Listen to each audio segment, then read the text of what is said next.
कहते हैं कार के पहियों का अगर अलाइनमेंट बिगड़ जाए तो गाड़ी टायर खाती है, चलती है टायर खा जाती है। 30,000 किलोमीटर चलने वाला टायर प्राय 5-10 हज़ार किलोमीटर में ही एक तरफ से समाप्त हो जाता है। और गाड़ी चलते समय सीधी चलने की अपेक्षा एक तरफ झुकने को होती है, स्टीयरिंग पर बड़ा बल लगता है, कभी बाएं ढुलकती है कभी दाएं, तो कहते हैं अलाइनमेंट बिगड़ा हुआ। और उसी प्रकार अगर इस जीवन की गाड़ी का अलाइनमेंट बिगड़े तो ध्यान की प्रक्रिया में वो अलाइनमेंट स्थापित हो जाता है। क्योंकि ध्यान में हम अंतर्मुखी होते हैं, आंखें खोल के प्रक्रिया नहीं करते, आंखें बंद करके करते हैं। और आंखें बंद करते ही भीतर का जितना संयंत्र है वो सारा का सारा धीरे धीरे व्यवस्थित होना शुरू हो जाता है। मन, बुद्धि, चित्त, अहंकार, आत्मा, कोई भी नाम लीजिए, let us not go into any detail, कुछ भी है वो सब एक लाइन में आना शुरू हो जाता है, तथ्य स्पष्ट होना शुरू हो जाते हैं। इसीलिए ध्यान की प्रक्रिया है, अनेकानेक प्रकार के ध्यान है। आज्ञा चक्र का ध्यान क्यों? सुनने में तो आता है कि कुंडलिनी जागृत, कुंडलिनी के विषय में मैं नहीं यहाँ बोलूँगा ज़्यादा। कुंडलिनी के विषय में कहा जाता है कि इसमें षट चक्र भेदन होता है, तो हम लोग नाभि चक्र का ध्यान क्यों नहीं करवाते? स्वादिष्ठान, विशुद्धि आदि का ध्यान क्यों नहीं कराते? आज्ञा चक्र का, भ्रिकुटी मध्य के बारे में क्यों?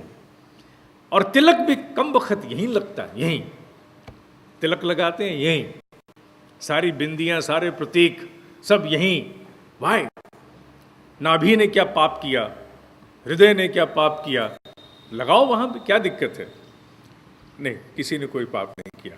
लेकिन आज्ञा चक्र के विषय में कुछ थोड़ा सा उल्लेख विज्ञान का देना जरूरी है। हालांकि जो इसका ज्ञान पक्ष था, मेरा मन था मैं उसको छूने का प्रयास करूं, लेकिन वो फिर बहुत ज़्यादा न्यूरोसाइंस हो जाता, इसलिए मैंने जो सोचा था वो आज बोल नहीं रहा, उतना नहीं बोल रहा, थोड़ा सा उल्लेख मात्र। मैं वैज्ञानिकों का मत कहना चाहूँगा, उसके बाद अध्यात्म की बात करेंगे। अध्यात्म तो बहुत विलक्षण है। वैज्ञानिकों के मत अनुसार जहाँ ये ठीक नाक की हड्डी समाप्त होती है, the root of this nose bone, जड़ यहाँ से है, ये आगे उग्गर के बाप यहाँ आई है, बिल्कुल नाक की हड्डी का जो जड़ है इसके लगभग 1.25 इंच अंदर, लगभग, सब्जेक्ट टू करेक्शन, हमारे भीतर एक ग्रंथि है, एक ग्लैंड है जिसे पीनियल ग्लैंड कहते हैं। कहते हैं कि मटर के दाने जितना होता है, इसलिए पी से उसका नाम आया है। मटर के दाने जितना उसका आकार होता है, और वो मेलाटोनिन नाम से कोई रसों का स्त्राव आदि करता है। ये आज भी बहुत बड़ी रहस्यमय पहेली वैज्ञानिकों के लिए बनी हुई है, ये पीनियल ग्लैंड है क्या? लेकिन वैज्ञानिकों की दृष्टि इस पर क्यों कर पड़ी, ये जानना जरूरी है। वो इसलिए पड़ी क्योंकि इस पीनियल ग्लैंड में सबसे बड़ी बात जो है वो क्या है,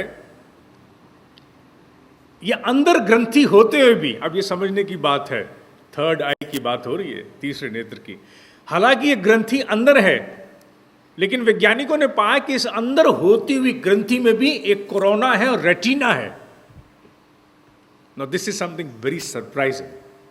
मतलब ग्रंथि खोपड़ी के अंदर है, लेकिन उसमें रेटिना है। वो सारे के सारे टिश्यूज, सारी जेनेटिक कॉन्स्टिट्यूशन जो एक आंख की होती है वो बिल्कुल यथावत उसकी है। तो वो देखता किसको है, ये बात का प्रश्न है। दूसरी बात, अंधेरे में वो जागृत हो जाता है, ये वैज्ञानिकों का मानना है। माने जैसे ही अंधेरा होता है, रात को हम सोते हैं, रात को हम सोते हैं या आंखें बंद करते हैं, बात एक ही है। माने आईज व्हेन दे क्लोज, तो उसी समय वो प्रकाश को देखना शुरू कर देता है, अर्थात प्रकाशित होना शुरू हो जाता है। ये वैज्ञानिकों का मत है, योगियों का नहीं। अभी योगी तो अलग है, मैं बात कर रहा हूं उसकी जो शरीर विज्ञान है, the physical anatomy of this body, जो यहाँ के चिकित्सक आदि भी जानते होंगे कि पीनियल ग्लैंड की कंस्ट्रक्शन एक आंख की भांति है जो अंधेरे में सक्रिय हो उठता है, प्रकाशित हो उठता है। इससे आगे वैज्ञानिक नहीं जानता।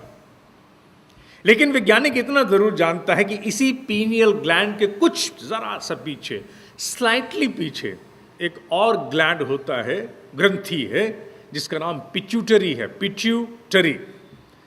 और पीनियल ग्लैंड और पिट्यूटरी दोनों का आपस में बड़ा संबंध है। और पिट्यूटरी ग्लैंड के बारे में वैज्ञानिक काफ़ी कुछ जानते हैं कि वो ऐसे बहुत से रसों का स्त्राव करता है, जैसे डोपामिन, सेरोटोनिन आदि आदि, जिससे मनुष्य रिलैक्स होता है, तंद्रा आती है, इत्यादि इत्यादि, जागृति आती है, बहुत कुछ आता है। उसके बारे में वैज्ञानिक जानते हैं। ये तो विज्ञान की बात हुई जो समझना ज़रूरी था। हालांकि मैं इसमें उल्लेख बढ़ाना चाहता था, but I don't want to make this discussion as more of neuroscience, वो एक अलग विषय हो जाएगा। इसको यहीं समाप्त करते हैं। अब योगियों की बात करते हैं और भारतीय अध्यात्म की बात करते हैं, इंडियन इथॉस। हमारे यहाँ पर हमने अपने अध्यात्म को समझा नहीं, ना गणपति की आकृति को समझा, ना दुर्गा को समझा, ना त्रिशूल को समझा, ना पूर्णाहुति के मंत्रों को समझा, ना काल को समझा। बस हमने चित्र देखे और ज्योति जलाई, अगरबत्ती पकड़ी, भगवान को धुआं देना शुरू कर दिया, भूल गए। हमारे यहाँ एक बहुत बड़ा इष्ट है जिसकी बड़ी पूजा की जाती है। वो इष्ट है अर्धनारीश्वर, जिसमें भगवान शिव का आधा अंग वर्टिकल स्प्लिट है, पूरा पूरा वर्टिकली यहाँ से काटा हुआ। आधा हिस्सा भगवान शिव, आधा हिस्सा माँ पार्वती का है। उसे अर्धनारीश्वर कहते हैं।